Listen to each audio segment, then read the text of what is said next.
दोस्तों चलिए आज की वीडियो शुरू करते हैं। दोस्तों वीडियो शुरू करने से पहले मैं आपको एक बात बता दूं कि आपने अभी तक हमारे इस चैनल को सब्सक्राइब नहीं किया हो तो नीचे पर आपको ग्रीन बटन में सब्सक्राइब करके लिखा रहा होगा, इसके पर क्लिक कर लीजिए और साइड में नोटिफिकेशन बेल भी आएगा, उसको भी क्लिक कर लेते हैं कि आपको मिल सके हमारे अगले वीडियो की नोटिफिकेशन सबसे पहले और आप कुछ नया नया सीख सके। कुछ करिए नस नस मेरी खोले, हाय कुछ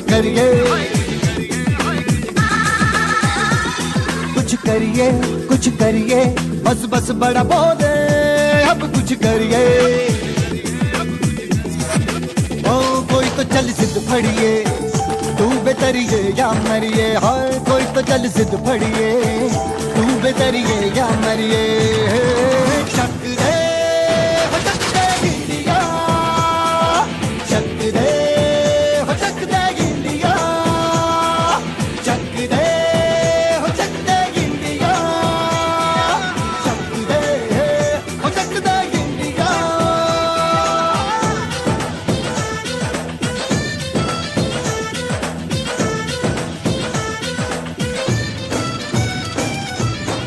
लड़ती पतंगों में भिड़ती उमंगों में। Hello students, good morning. તો વિદ્યાર્થી મિત્રો, આપણે ધોરણ 11 ની અંદર ચેપ્ટર નંબર 1 ફર્સ્ટ કયું હતું, સજીવ વિશ્વ, તેના વિશે અભ્યાસ કરતા હતા। તેની અંદર વિદ્યાર્થી મિત્રો આપણે લાસ્ટ લેક્ચરની અંદર જોયું હતું કે વર્ગીકરણ કોને કહેવામાં આવે, વર્ગીકરણ કઈ રીતે કરવામાં આવે છે। આજે આપણે જે ટોપિક જોવાનું છે વિદ્યાર્થી મિત્રો એ છે વર્ગીકરણનો ઇતિહાસ। આપણે કેના વિશે અભ્યાસ કરવાનો છે? વર્ગીકરણનો ઇતિહાસ।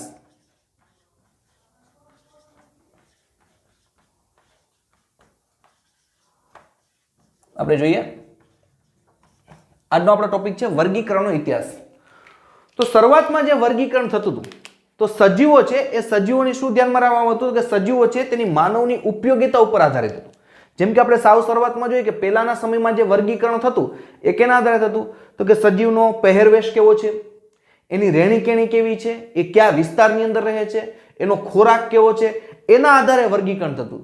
એટલે કે જે શરૂઆતમાં જે વર્ગીકરણ હતું એ શરૂઆતમાં વર્ગીકરણ કેના આધારે હતું કે માનવ ઉપયોગિતા આધારિત। આપણે જોઈએ કે શરૂઆતનું વર્ગીકરણ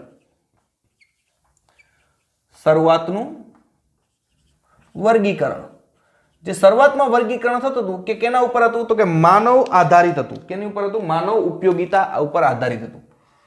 માનવ ઉપયોગિતા પર આધારિત હતું। પરંતુ ત્યાર પછી સજીવોના પ્રકાર, વિવિધતા અને સજીવો વચ્ચેના સંબંધો વિશે જાણકારી થઈ। ત્યાર પછી શું થયું કે સજીવ છે એ તો વિવિધ પ્રકારના છે, સજીવ એક પ્રકારના નથી હોતા। એ ઉપરાંત સજીવમાં પણ ઘણી વિવિધતા છે। જેમ કે વનસ્પતિ હોય તો વનસ્પતિમાં પણ ઘણી વિવિધતા છે। જેમ જેમ ટેકનોલોજી વિકસતી ગઈ તેમ ખબર પડતી ગઈ કે સજીવો છે એક પ્રકારના કોષ હોય, બે પ્રકારના કોષ હોય, આદિ કોષ કેન્દ્રીય, સુકોષ કેન્દ્રીય કોષ, એની અંદર પણ એક સરખા કોષો ન હોય। તો આમ જેમ જેમ ટેકનોલોજી આગળ વધી તેમ તેમ સજીવોના પ્રકાર, એની વિવિધતા અને સજીવો વચ્ચે સંબંધની સમજૂતી થતી ગઈ। તો આ રીતના જે શાખા વિકસી તેને પદ્ધતિસર વિજ્ઞાન, સિસ્ટમેટિક તરીકે ઓળખવામાં આવે છે કે આ સમજૂતી પ્રાપ્ત થતી ગઈ તેમ તેમ જે અભ્યાસની એક નવી શાખા ખુલી તે કયું છે? પદ્ધતિસરનું વિજ્ઞાન। કયું વિજ્ઞાન? તો કે પદ્ધતિસરનું વિજ્ઞાન।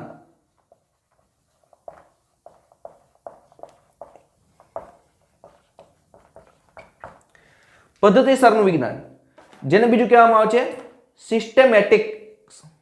આપણે જોઈએ ક્યું કહેવામાં આવે છે તો કે ભાઈ સિસ્ટમેટિક।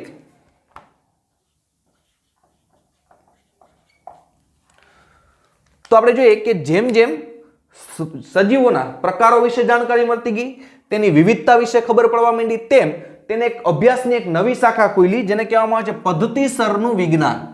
એટલે કે જેને આપણે કહીએ સિસ્ટમેટિક વિજ્ઞાન। બરોબર છે? આપણે જાણતા હોય, જેમ મેં તમને એક્ઝામ્પલ આપ્યું હતું કે રસોડાની અંદર વાસણ હોય, વાસણમાં આપણે શું કરી? પદ્ધતિસરની ગોઠવણી કરવી, સિસ્ટમેટિક ગોઠવણી કરેલી હોય। કઈ રીતે?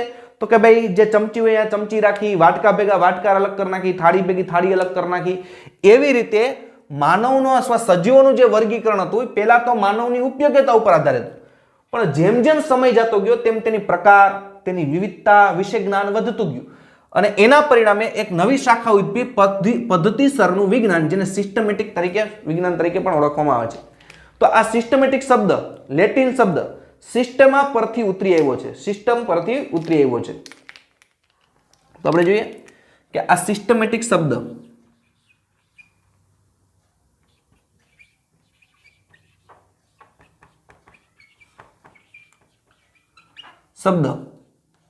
લેટિન શબ્દ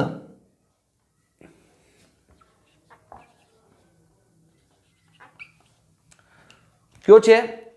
તો કે ભાઈ લેટિન શબ્દ છે કયો છે? સિસ્ટમા.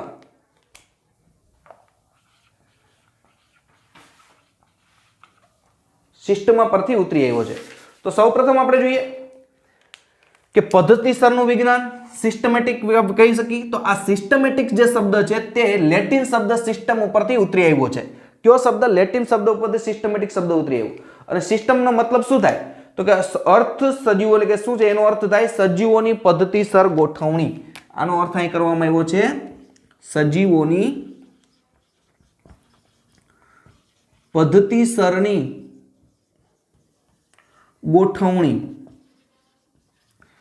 આ સિસ્ટમનો શબ્દ શું થાય છે કે સજીવોની પદ્ધતિસરની ગોઠવણી, કે સજીવોને પદ્ધતિસર ગોઠવવામાં આવે.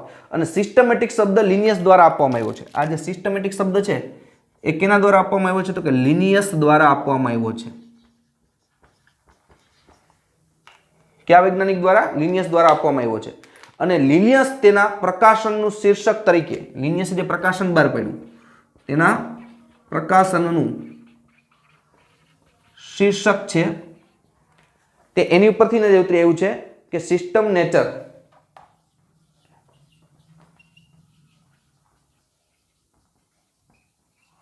કયું છે? System nature.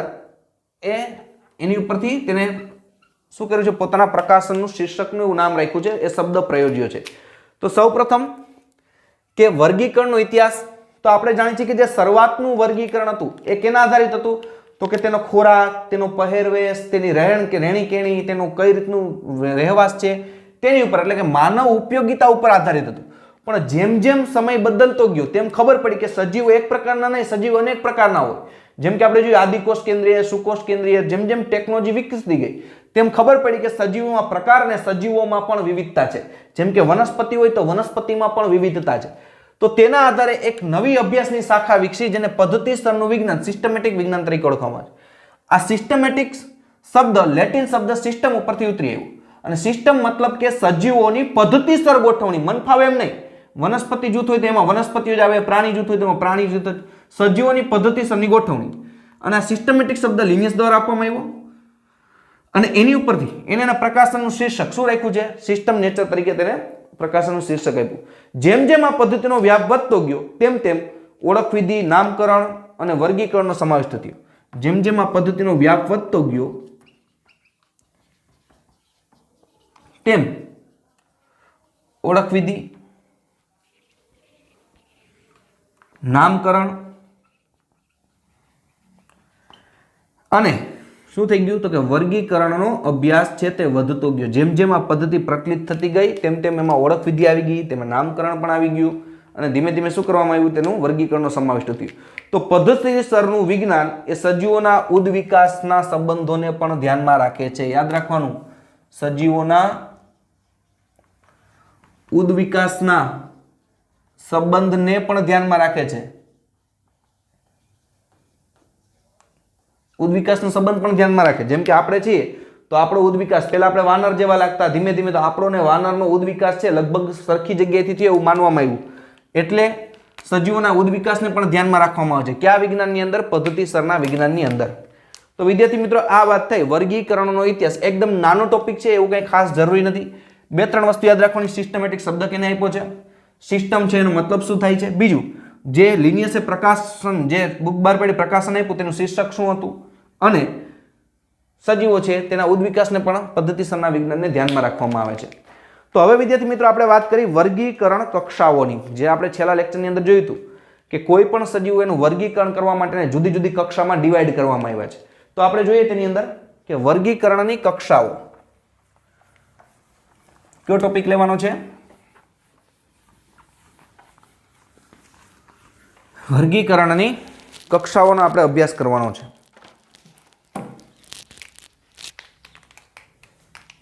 વર્ગીકરણનો ઇતિહાસનું આપણે પૂરું કર્યું. વર્ગીકરણની કક્ષાઓ. તો જુદા જુદા ભાગમાં વર્ગીકરણ કરવા માટે આપણે જાણીએ કઈ કઈ કક્ષાઓ નક્કી કરવામાં આવે. જાતિ, પ્રજાતિ, કુળ, ગોત્ર, શ્રેણી. અહીં લખી નાખી. જાતિ, પ્રજાતિ, કુળ, કઈ આવશે? જાતિ, પછી કયો આવે? પ્રજાતિ, પછી કયો આવે? કુળ આવે, પછી ગોત્ર, શ્રેણી, વર્ગ. આપણે જોઈએ ગોત્ર, શ્રેણી, વર્ગ, સમુદાય અને વનસ્પતિ હોય તો વિભાગ અને શું આવે? સૃષ્ટિ. તો આ રીતના દરેક સજીવોને વર્ગીકરણ કરવા માટે જુદી જુદી કક્ષાઓમાં શું કરેલા હોય? ડિવાઈડ કરેલા હોય. અને આપણે જોયું હતું કે આ એની કક્ષાઓ કહેવાય. બરાબર છે? આને શું કહેવામાં આવે? કક્ષા, અથવા તો બીજું કહેવામાં આવે છે વર્ગક. યાદ રાખવાનું છે. શું કહેવામાં આવે? વર્ગક. તો એનો મતલબ એમ કે વર્ગીકરણ છે કોઈ એક ચરણની પદ્ધતિ નથી, એક સ્ટેપની પ્રક્રિયા નથી, પણ અનેક સ્ટેપ, ઘણા બધા સ્ટેપો ભેગા થાય છે. જો જાતિ, પ્રજાતિ, આ ચરણ અથવા સ્ટેપ કહેવાય. બરાબર? જાતિ હોય, પછી કયું હોય? પ્રજાતિ, પછી કુળ, ગોત્ર, શ્રેણી, પછી તો કે વર્ગ, એનો સમુદાય કયો છે, અને આખી સૃષ્ટિ. તો આ રીતના વર્ગીકરણ છે એ કોઈ એક કક્ષા નથી, મતલબ કે એકાકી ચરણ પદ્ધતિ નથી, પરંતુ શ્રેણીબદ્ધ ચરણ પદ્ધતિ છે. તો વર્ગીકરણ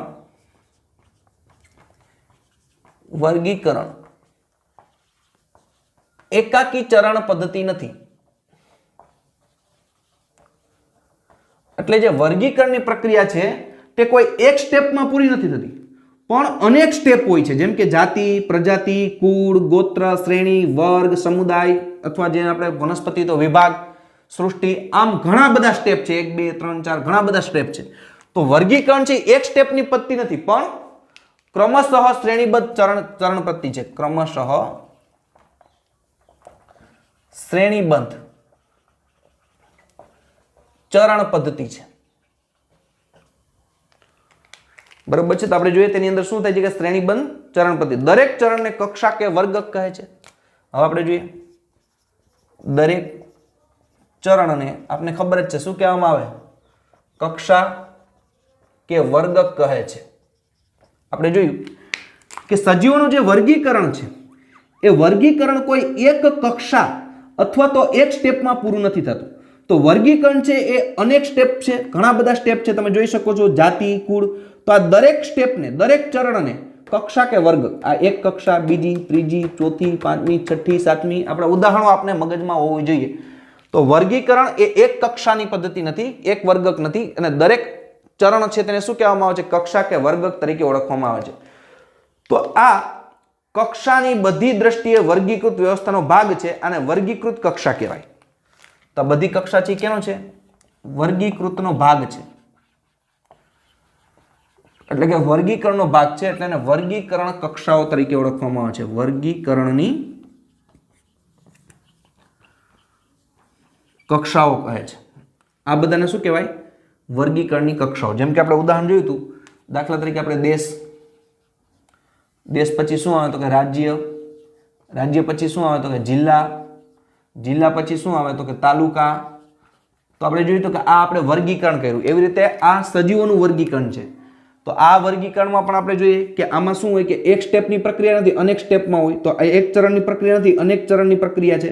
ચરણને કક્ષા કે વર્ગક તરીકે ઓળખાય. બરાબર છે? તો આ વર્ગીકૃત ભાગ હોવા જોઈએ, એટલે વર્ગીકૃત કક્ષાઓ કહેવાય. કેવી કહેવાય? વર્ગીકૃત કક્ષાઓ તરીકે ઓળખવામાં આવે છે. હવે આ કક્ષાઓ પણ સબ ડિવાઈડ થતું હોય. દાખલા તરીકે કુળ હોય તો કુળના પણ ભાગ પડતા હોય. બરાબર છે? જેને હરોળ તરીકે ઓળખવામાં આવે. શું કહેવામાં આવે? હરોળ. આપણે એક્ઝામ્પલ તરીકે લઈએ કે અહીંયા માનો કે તાલુકા છે, તો તાલુકો એક નો હોય, તાલુકા ઘણા હોય. માનો કે રાજકોટ જિલ્લો, આ રાજકોટ જિલ્લો છે. તો જિલ્લાની અંદર તાલુકો હોય તો કોઈ એક તાલુકો ન હોય. ક્યાં તાલુકા હોય તો કે ઉપલેટા પણ હોય, પછી તો કે ધોરાજી તાલુકો પણ હોય, પછી તો કે ભાઈ આપણે જોઈએ કે ધોરાજી તાલુકો હોય, જેતપુર તાલુકો હોય. તો આ બધા તાલુકા પણ પાછા સબ ડિવાઈડ થયા.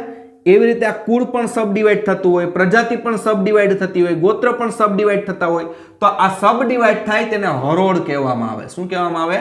હરોળ તરીકે ઓળખવામાં આવે. આ વસ્તુ મગજમાં રાખવાની છે, બરોબર. આને આપણે શું કીધું? કક્ષા. કક્ષા કીધી, પહેલી કક્ષા, બીજી, ત્રીજી, એમ કક્ષા અથવા વર્ગ. હવે જે આ એમાંથી જે ફાટા પડ્યા સબ ડિવાઈડ થયા એને શું કહેવામાં આવે છે? હરોળ તરીકે ઓળખવામાં આવે છે. આ વસ્તુ મગજમાં રાખવાની છે ઓલા ઉદાહરણ પરથી, નકર ખ્યાલ નહીં આવે. તો દરેક કક્ષાને વર્ગીકરણના એકમ તરીકે રજૂ કરવામાં આવે, પરંતુ વાસ્તવમાં જે તે હરોળનું નિર્દેશ કરે છે. વાસ્તવમાં શું કરે? અહીંથી એક બીજી હરોળ ચાલુ થતી હોય અને આ હરોળને કહેવાય વર્ગીકી. હરોળને શું કહેવામાં આવે છે? વર્ગીકી તરીકે ઓળખવામાં આવે છે. ટેક્સોન કહેવામાં આવે છે. શું કહેવામાં આવે? ટેક્સોન. આ યાદ રાખવાનું છે, બરાબર છે. ફરીથી આપણે લઈએ અહીંયા સુધી એટલે ખબર પડે કે આપણે જોતા હતા વર્ગીકરણ. તો વર્ગીકરણ છે કોઈ એક ચરણની પદ્ધતિ નથી, એક સ્ટેપમાં પૂરી થઈ જાય એવી પદ્ધતિ નથી, પણ ઘણા શ્રેણીબંધ સ્ટેપ હોય. જો શ્રેણીબંધ હોય, જાતિ પછી પ્રજાતિ જ આવે, પ્રજાતિ કુળમાં જ આવે, કુળમાં ગોત્રમાં આવતો હોય, ગોત્ર પછી શ્રેણી. તો આમ શ્રેણીબંધ છે, ક્રમ બાય ક્રમ.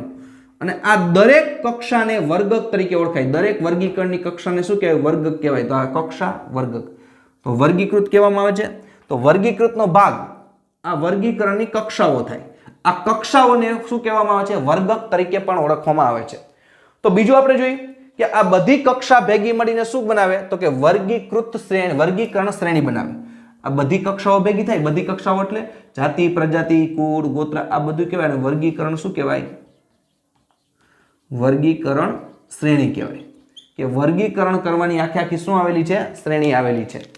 તો હવે આપણે જોઈએ કે દરેક કક્ષાને વર્ગીકરણ એકમ તરીકે રજૂ કરવામાં આવે.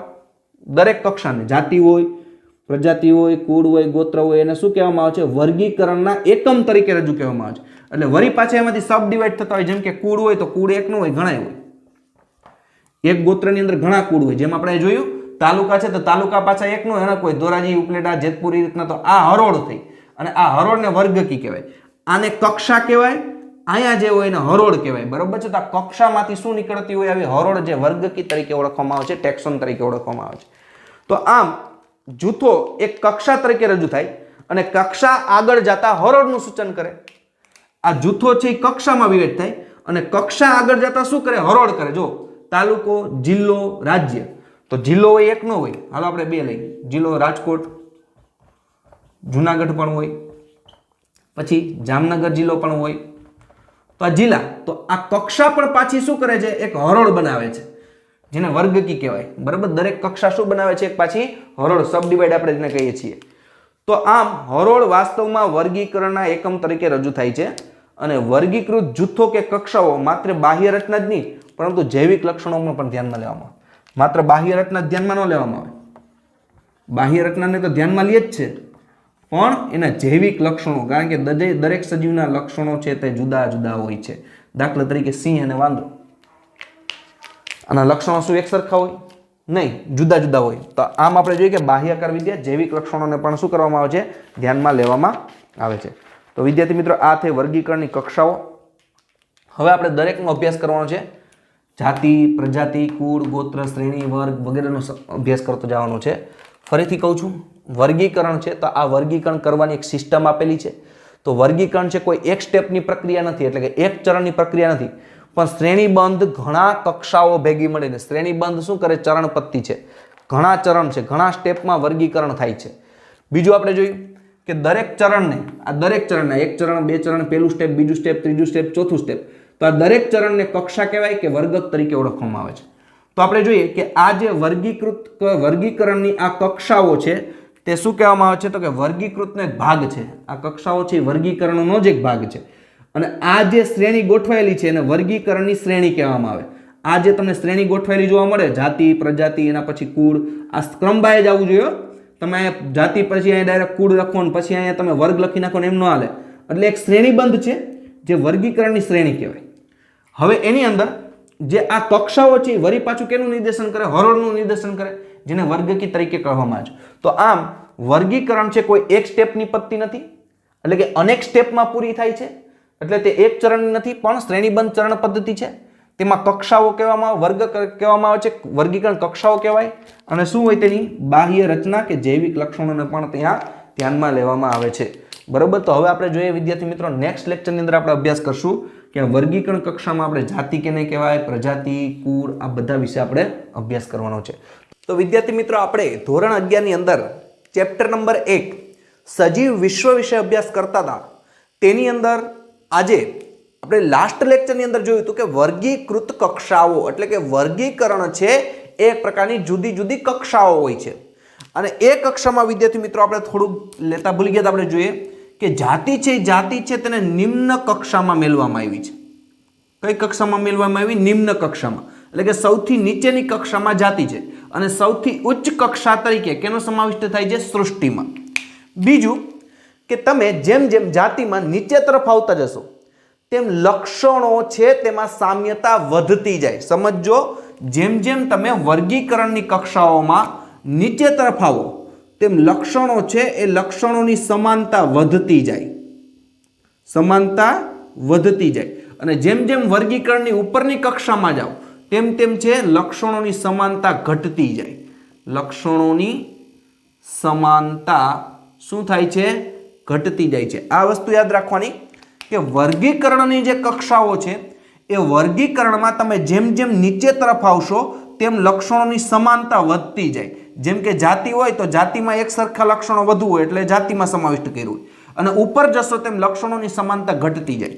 બીજું કે તમે વૈવિધ્યતાની દ્રષ્ટિએ જુઓ, વિવિધતાની દ્રષ્ટિએ જુઓ તો ઉપર તરફ જાઓ એમ વિવિધતા વધતી જાય. વિવિધતા વધતી જાય. અને જેમ જેમ નીચે તરફ આવશો તેમ વિવિધતા ઘટતી જાય. ઘટતી જાય. એક્ઝામ્પલ તરીકે લે, એક સરખી જાતિ હોય તો જાતિમાં બધા સરખા જ હોય તો વિવિધતા ઓછી થઈ ગઈ. પણ આખી સૃષ્ટિમાં તો સૃષ્ટિમાં એક જાતિ થોડીક છે, ઘણા બધા જાતિ છે તો વિવિધતા વધતી જાય. એટલે આ વસ્તુ ખાસ યાદ રાખવાની છે કે જ્યારે તમે કોઈ પણ વર્ગીકરણ કરતા હોય ત્યારે વર્ગીકરણ છે ને જાતિને નિમ્ન કક્ષામાં મેળવવામાં આવે, સૃષ્ટિને ઉપકક્ષામાં ઉચ્ચ કક્ષામાં મેળવવામાં આવે. બીજું, લક્ષણો દ્રષ્ટિએ જુઓ તો જેમ જેમ તમે નીચે તરફ જાતિ તરફ આવો એમ લક્ષણમાં સમાનતા વધતી જાય, ઉપર તરફ જાઓ એમ સમાનતા ઘટતી જાય. પણ વિવિધતાની દ્રષ્ટિએ જુઓ તો જેમ જેમ નીચે આવશો એમ વિવિધતા ઘટતી જશે ને ઉપર તરફ જશો તેમ વિવિધતા વધતી જશે. આ હોય તો નોંધ કરી લેવી. હવે વિદ્યાર્થી મિત્રો આપણે એક એક વસ્તુ વિશે વાત કરી કે વર્ગીકરણની જુદી જુદી કક્ષાઓ. પહેલા એમાં આપણે છે જાતિ. જાતિ કેને કહેવામાં આવે છે તેના વિશે આપણે અભ્યાસ કરી. સૌ પ્રથમ આપણે જોઈએ જાતિ. તો જાતિ કેને કહેવામાં આવે? તો કે મૂળભૂત સમાનતા ધરાવતા સ્વતંત્ર સજીવોના જૂથને, મૂળભૂત આપણી બુક્સની અંદર લખ્યું છે કે મૂળભૂત સમાનતા ધરાવતા, શું? મૂળભૂત સમાનતા ધરાવતા સ્વતંત્ર સજીવોના જૂથને, સ્વતંત્ર સજીવોના જૂથને, સ્વતંત્ર સજીવોના જૂથને જાતિ તરીકે ગણવામાં આવે છે. તો આપણે જોઈએ જાતિ તરીકે ગણવામાં આવે છે. કઈ રીતે? તો આપણે જોયું કે કોઈ પણ એક જાતિ હોય, કોઈ પણ એક જાતિ એનું જૂથ હોય, એક જાતિ, બીજું, ત્રીજી વ્યક્તિ, ચોથી, પાંચમી, આ જાતિનું જૂથ થયું. આ જાતિનું આખે આખું શું થયું? જૂથ થયું. આ જૂથ છે તે શું હોય? તેમાં સમાન લક્ષણો હોય. દાખલા તરીકે લઈએ આપણે સિંહ, તો એક સિંહ, બી, ત્રીજો, ચોથો, પાંચમો, આ 5 સિંહ છે. એક્ઝામ્પલ તરીકે લઈએ 5 સિંહ છે, આપણે સિમ્બોલિક તરીકે લીધું, ગોળ રાઉન્ડ તરીકે. તો આ 5 સિંહની જાતિ છે. તો જાતિનું ભેગું થઈને શું બન્યું? જૂથ બન્યું. આ બધા સ્વતંત્ર સજીવ છે. એવી રીતે સિંહ જાતિ, પછી વાઘની જાતિ, એ ઉપરાંત દીપડાની જાતિ. તો આ રીતના જાતિ તરીકે આપણે જોઈએ તો જાતિ શું હોય? તો કે આ જાતિ છે તે જૂથમાં શું હોય? સ્વતંત્ર સજીવનું જૂથ છે. તો આ સ્વતંત્ર સજીવનું જૂથ, એક્ઝામ્પલ તરીકે સિંહના સજીવનું જૂથ, એ એક જાતિ થઈ ગઈ. વાઘના સજીવનું જૂથ તો બીજી જાતિ થઈ ગઈ. દીપડાના સજીવનું જૂથ તો ત્રીજી જાતિ થઈ ગઈ. આમ સ્વતંત્ર જાતિ શું છે? તો કે સ્વતંત્ર સજીવો. આ સ્વતંત્ર સજીવ થયો. સિંહ સ્વતંત્ર થઈ ગયો, વાઘ સ્વતંત્ર થઈ ગયો, દીપડો સ્વતંત્ર થઈ ગયો. સ્વતંત્ર સજીવનું જે જૂથ છે ને જાતિ તરીકે ગણવામાં આવે છે. અને એમાં શું હોય? તો કે મૂળભૂત સમાનતા હોય. તો આપણે જોઈએ કે સિંહ હોય તો સિંહમાં બધી સરખા જ હોય. સિંહના અને વાઘમાં કોઈ દી ખરખું જોયું કે આ સિંહને છે અને વાઘની જાતિમાં સિંહ મેલ દીધો? નહીં, તો સમાનતા હોય. તો આ રીતના જાતિ એટલે શું? તો કે મૂળભૂત સમાનતા ધરાવતા સ્વતંત્ર સજીવના જૂથને જાતિ તરીકે ગણવામાં આવે છે. તો પહેલા આપણે સમજવાનો વ્યાખ્યાને સમજવાનો પ્રયત્ન અહીંથી કરવાનો. ક્યાંથી? તો કે સ્વતંત્ર સજીવનું જૂથ. ધારી કે સિંહનું સજીવનું આ આખું જૂથ થઈ ગયું, અથવા તો વાઘ હોય તો એનું આખું જૂથ, દીપડો હોય તો આ સ્વતંત્ર સજીવ થયા. તો સ્વતંત્ર સજીવનું જૂથ છે, આ એક જૂથ થયું, એને જાતિ તરીકે ઓળખવામાં આવે. સિંહની જાતિ, વાઘની જાતિ, અને તેમાં મૂળભૂત સમાનતા હોય. બધા સિંહ કેવા હોય? સરખા જ હોય. તો આ રીતના મૂળભૂત સમાનતા ધરાવતા સ્વતંત્ર સજીવના જૂથને જાતિ તરીકે ગણવામાં આવે છે. હવે આપણે જોઈએ કે એક જાતિ છે બીજી જાતિથી એની બાહ્યકાર રચનાની દ્રષ્ટિએ જુદા પડતા હોય. આપણે એક્ઝામ્પલ તરીકે લઈએ, દાખલા તરીકે મેન્ઝીફેરા ઇન્ડિકા. આપણે દાખલા તરીકે લઈએ,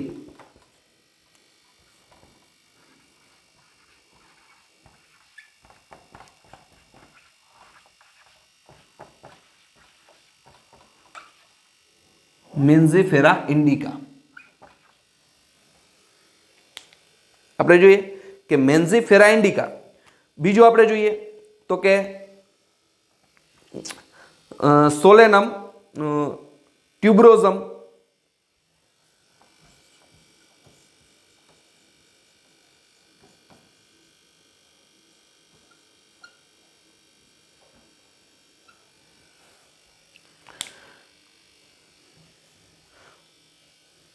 જોઈએ આપણે સોલેનમ ટ્યુબ્રોઝમ,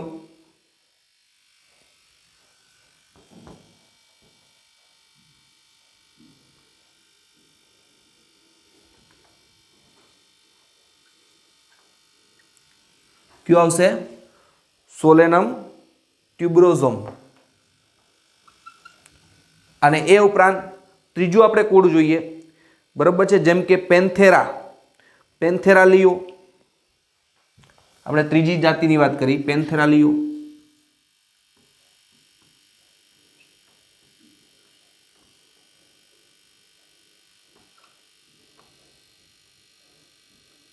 પેન્થેરા લિયો.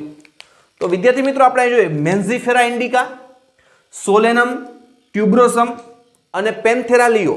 આ ત્રણ પ્રકારના આપણે જોઈએ તો આ ત્રણેય પ્રકારમાં તમે જુઓ કે અહીંયા જે ઇન્ડિકા છે, આ ઇન્ડિકા, આ ઉપરાંત અહીંયા તો કે ભાઈ ટ્યુબ્રોઝમ અને અહીંયા લિયો.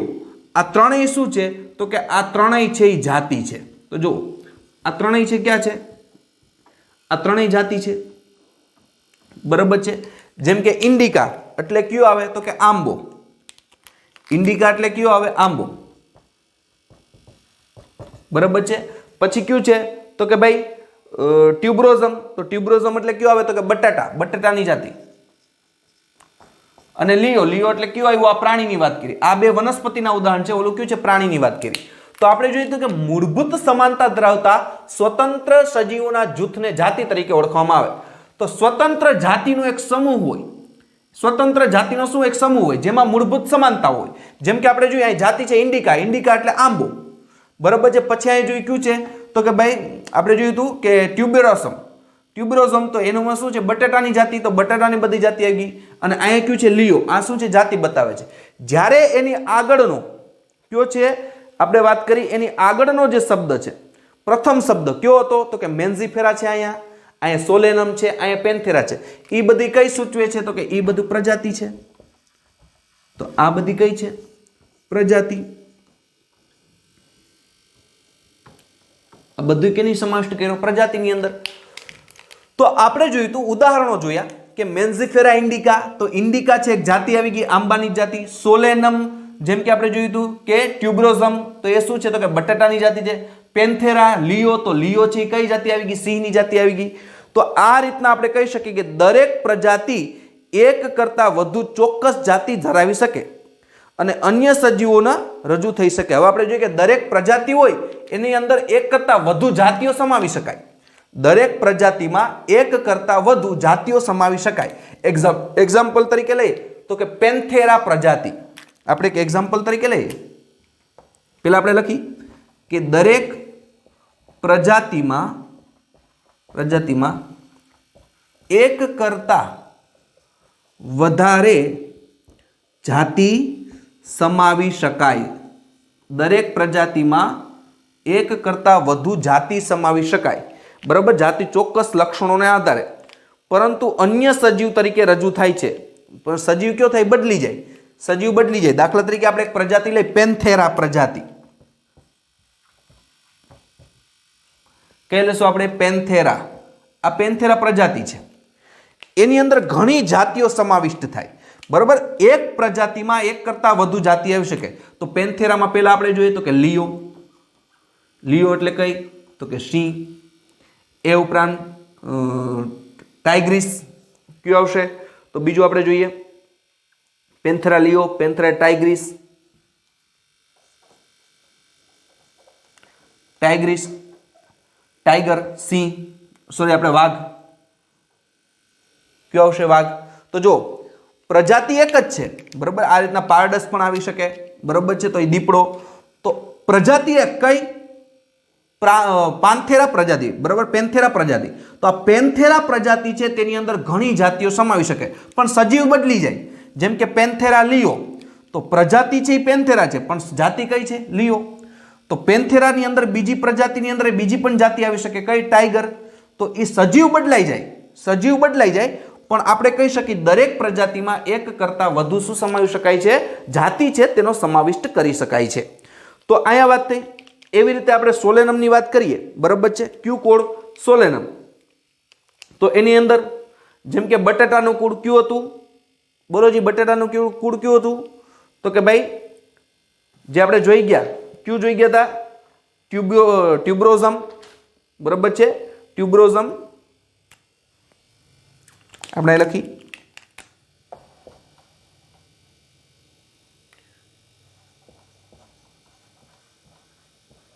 ટ્યુબ્રોઝમ.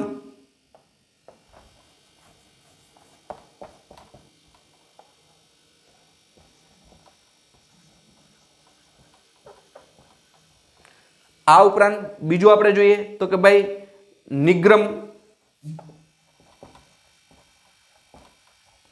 ત્રીજું આપણે જોઈએ તો કયું છે? તો કે ભાઈ મેલગેના.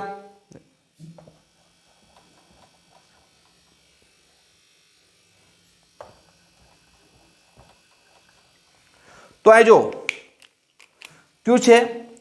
ટ્યુબ્રોઝમ, નિગ્રમ અને મેલગના. ટ્યુબ્રોઝમ એટલે કી થાય જાતિ? તો કે બટાટા જાતિ. ન્યુલોગ્રામ એટલે કઈ થાય? તો કે પીલુડી જાતિ. અને મેલગના એટલે કઈ થાય? તો કે રીંગણની જાતિ. જો જાતિ બધી અલગ અલગ છે, પણ આ બધી જાતિ એક જ પ્રજાતિમાં આવે. કઈ? સોલેનમ. કઈ જાતિમાં આવે? સોલેનમ. તો સોલેનમ પ્રજાતિમાં 3 જાતિ આવી. કઈ કઈ? બટાટાની, પીલુડી અને રીંગણની. બરોબર છે. તો આ રીતના આપણે કહી શકીએ કે એક જ પ્રજાતિની અંદર ઘણી બધી જાતિઓ સમાવિષ્ટ થઈ શકે, પણ એ સજીવ બદલાઈ જતો હોય. જેમ કે આપણે જોયું એક જ પ્રજાતિ પેન્થેરા, એમાં ઘણી જાતિ આવે, લિયો આવે, ટાઇગ્રીસ આવે, પણ સજીવ બદલાઈ જાય. જો આ સિંહ છે, આ વાઘ છે, એમ સજીવ છે શું થઈ જાય છે? બદલાઈ જાય છે. એવી રીતે આપણે મનુષ્યની વાત કરીએ, બરોબર, તો માનવી છે સેપિયન્સ જાતિમાં આવે, તો હોમોમાં એ પ્રજાતિ થઈ અને સેપિયન્સ એ શું થયું? તો કે જાતિ થઈ. આપણે એક્ઝામ તરીકે લઈએ માનવીમાં હોમો સેપિયન્સ. હોમો કયો આવે? સેપિયન્સ. તો અહીંયા હોમો સેપિયન્સ, બરોબર છે, હોમો સેપિયન્સ. તો આ સેપિયન્સ છે શું છે? તો કે જાતિ છે, અને આ શું છે? પ્રજાતિ છે. તો હજી એક નામ આપું તમને ખ્યાલ આવી જાય કે આ હોમો પ્રજાતિ, આ સેપિયન્સ જાતિ. એટલે આપણે બધા છીએ કેમાં આવી? સેપિયન્સ જાતિમાં આવી. હજી બીજી તમને જાતિ આપું, રોડેશિયન. રોડેશિયન, હોમો રોડેશિયન. રોડેશિયન એટલે આપણે જોયા હોય ને વેસ્ટ ઇન્ડિઝના લોકો, બધા કાળા, જોતા સરખા જ લાગે, કલર જાય પૈસા પાછા, એ બધા રોડેશિયનમાં આવે.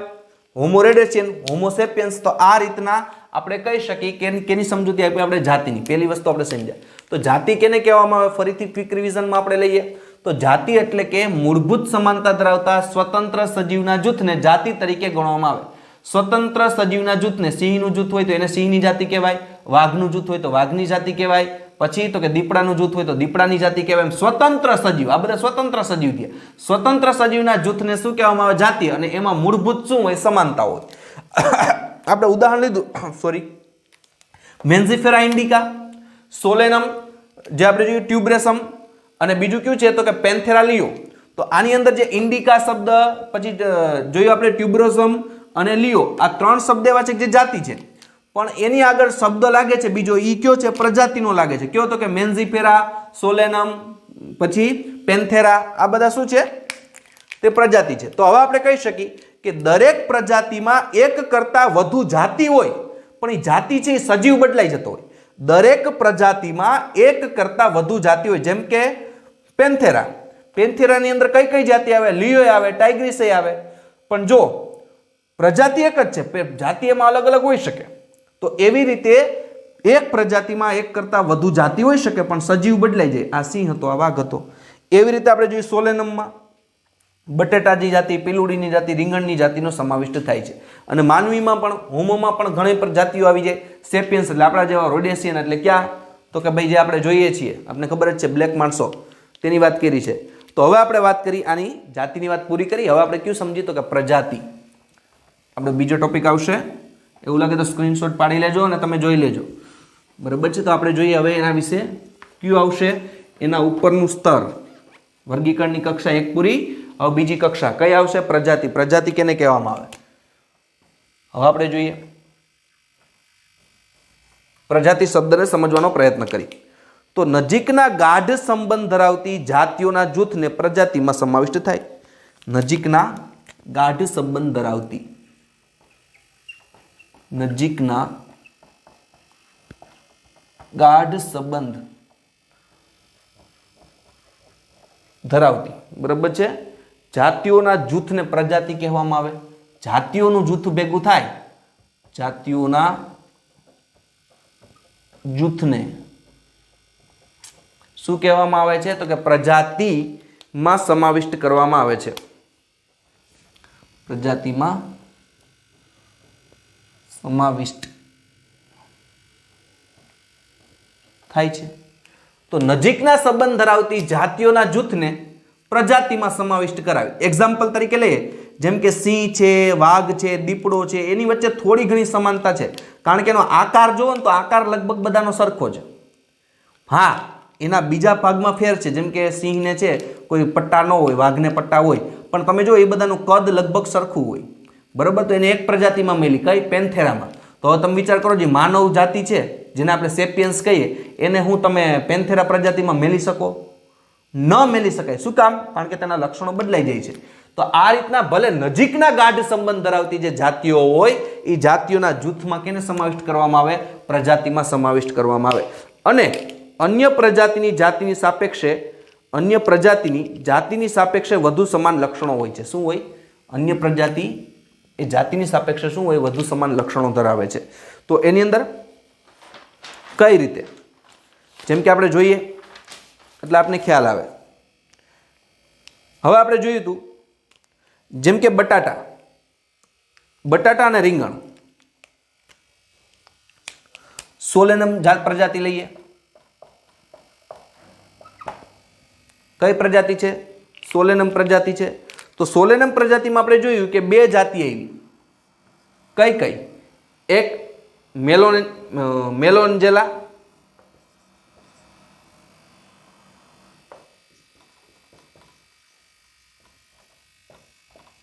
અને બીજી તો કે ટ્યુબરોઝોમ.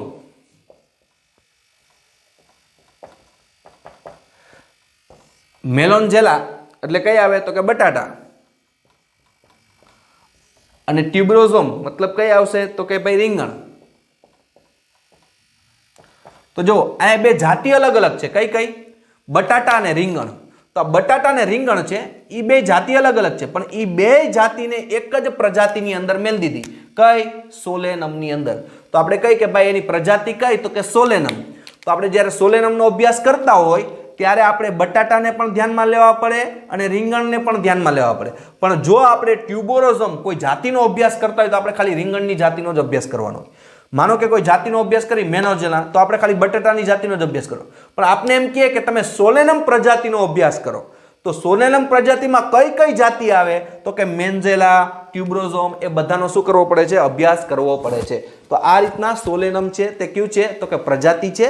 જ્યારે મેલોન્જેલા અને ટ્યુબરોઝોમ એ શું છે? તેની જાતિ તરીકે સમાવિષ્ટ કરવામાં આવ્યા છે। એ રીતે આપણે જોઈએ તો બીજું આપણે જોઈએ જેમ કે પેન્થેરા ટાઇગ્રીસ, હમણાં જ આપણે આવ્યું હતું, બરાબર છે, આપણે લેવું હોય તો લઈ શકીએ। જેમ કે આપણે જોઈએ પેન્થેરા શું છે તો કે પેન્થેરા ટાઇગ્રીસ, આ ઉપરાંત તો કે પેન્થેરા લિયો, એ ઉપરાંત તો કે પેન્થેરા જેમ કે કયો આવશે પારડસ, પારડસ।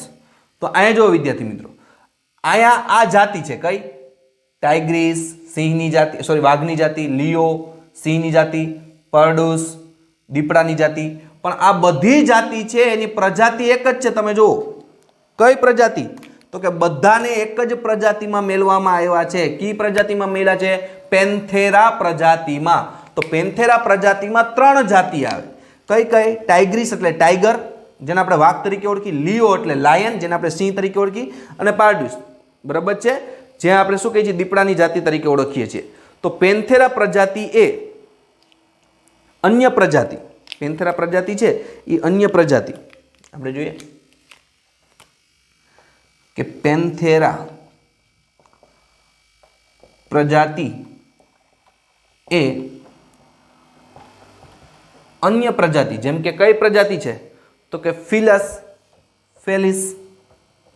આ ફેલિસ પ્રજાતિથી કેવી પડે છે અલગ પડે છે, તેમાં કેનો સમાવિષ્ટ થાય બિલાડી મતલબ કે કેટ। તો પેન્થેરા પ્રજાતિ અને ફિલસ પ્રજાતિ, ફેલિસ પ્રજાતિ બે અલગ અલગ છે, કારણ કે પેન્થેરા પ્રજાતિમાં સિંહ, વાઘ, દીપડા એવા સજીવ આવે અને ફેલિસ પ્રજાતિમાં બિલાડી જેવા સજીવ આવે। તો આ રીતના પેન્થેરા સજીવ અને પેન્થેરા અને બીજી કઈ છે ફેલિસ પ્રજાતિ છે તે બંને કેવી પડે છે એકબીજાથી અલગ પડે છે। હવે વાત કરીએ આપણે કુળની, આ વાત કરી આપણે પ્રજાતિની। શું કીધું કે નજીકના ગાઢ સંબંધ જાતિઓનો સમૂહ ભેગો થાય, જાતિઓનો સમૂહ ભેગો થાય એને શું મેળવવામાં પ્રજાવિષમાં સમાવિષ્ટ થાય। જેમ કે સોલેનમ પ્રજાતિ એમાં 2 જાતિ મેલેન્જોલા અને ટ્યુબ્રોસા। જેમ કે પેન્થેરા પ્રજાતિ તો પેન્થેરા જાતિમાં 3 આપણે જોયું ટાઇગ્રીસ, લિયો, પારડસ। આ રીતે પેન્થેરા પ્રજાતિ અને અન્ય પ્રજાતિ કઈ છે ફેલિસ, એ 2 પ્રજાતિ પણ કેવી છે અલગ અલગ પ્રકારની છે। તો આ વાત તે વિદ્યાર્થી મિત્રો પ્રજાતિની। હવે આપણે જોઈએ એના પછી કયું આવશે તો કે કુળ, જોઈ લઈએ એવું હોય તો અલગ સ્ક્રીનશોટ પાડી લેવો। હવે જોઈએ કુળ, કેની વાત કરવાની છે કુળની। પ્રજાતિ વિશે આપણે અભ્યાસ પૂરો કર્યો।